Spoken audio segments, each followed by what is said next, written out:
अगर आप hair loss से सफ़र कर रहे हैं या हेयर फॉल एक्सटेंसिव हो रहा है, तो आप ज़्यादातर देसी नुस्खे ट्राई कर चुके होंगे या कर रहे होंगे।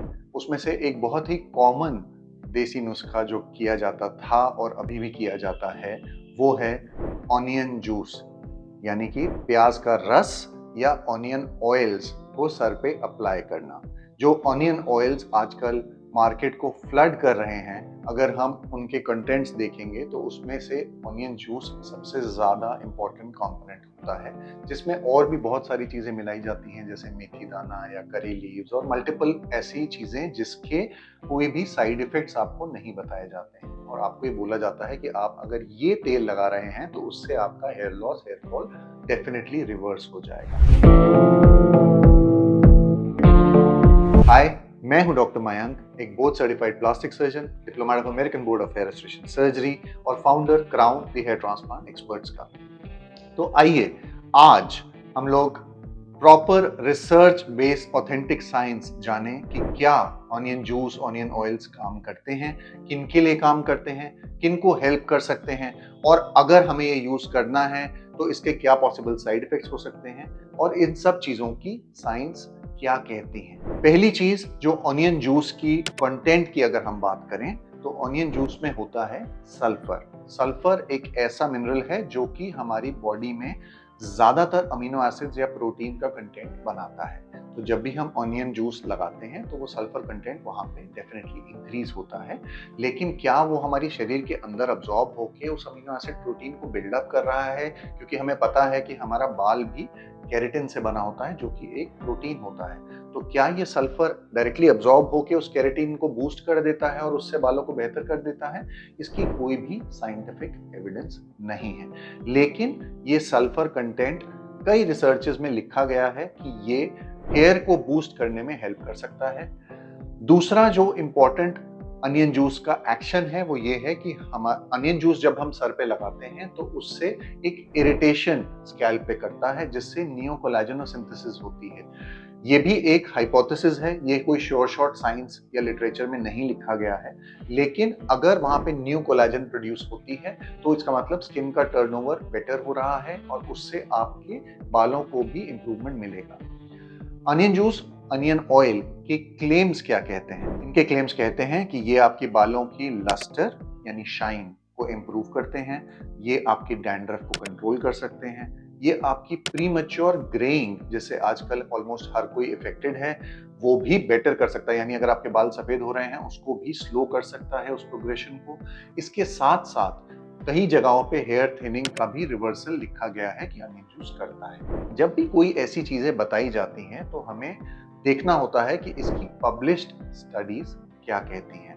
तो अगर हम अनियन जूस के लिटरेचर को उठाकर पढ़ते हैं तो उसमें सिर्फ एक ही चीज सामने आती है कि एक स्टडी जो कि करीब 2 डिकेड पहले करी गई थी, लगभग 2002 के आसपास, उसमें क्लियर साइंस मेंशन्ड है कि अनियन जूस से क्या इंप्रूवमेंट हो सकता है। ये स्टडी एंड्रोजेनेटिक एलोपेशिया यानी मेल पैटर्न बाल्डनेस या फिर फीमेल पैटर्न हेयर लॉस यानी जो औरतों को हेयर लॉस हो रहा है या हेयर थिनिंग हो रही है या हेयर फॉल हो रहा है उसके लिए नहीं करी गई थी। एलोपेशिया एरेटा जो एक ऑटोइम्यून डिसऑर्डर होता है जिसमें कॉइन शेप्ड लीजन सर में बन जाते हैं, यानी वो पार्ट्स जहां पे बाल जाएंगे वहां पे जब ऑनियन जूस लगाया जाता था तो वो इरिटेशन एंड काउंटर इरिटेशन करके वहां पे हेयर की इंप्रूवमेंट कर सकता था। और इसकी कंपैरेटिव स्टडी जो करी गई थी वो करी गई थी कि अगर आप ऑनियन जूस से सर धो रहे हैं विज़ावी आप उस चीज को पानी से धो रहे हैं तो ऑनियन जूस के रिजल्ट्स 2 गुना बेहतर थे। तो ये एक बहुत ही स्मॉल स्केल की स्टडी थी जो बहुत ही प्रिमिटिव स्टडी है।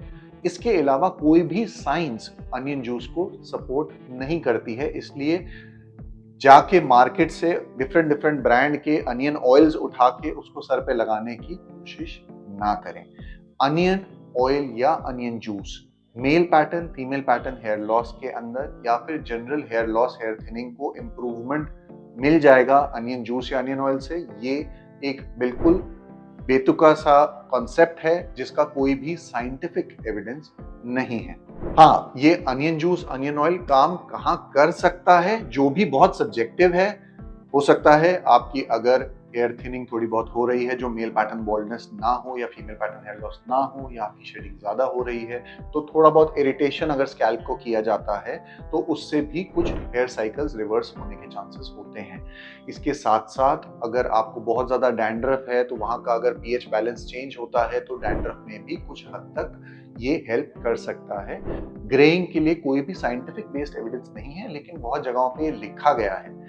तो अगर आप इसके साइड इफेक्ट्स देखें जो अनियन जूस के होंगे, वो इंक्लूड करता है स्कैल्प में कुछ एलर्जिक इरिटेशन रिस्पॉन्सेस करना, यानी आपके स्कैल्प के कुछ पार्टों में बहुत जलन हो सकती है। इसके अलावा आपको थोड़ी सी रेडनेस फॉर्म हो सकती है।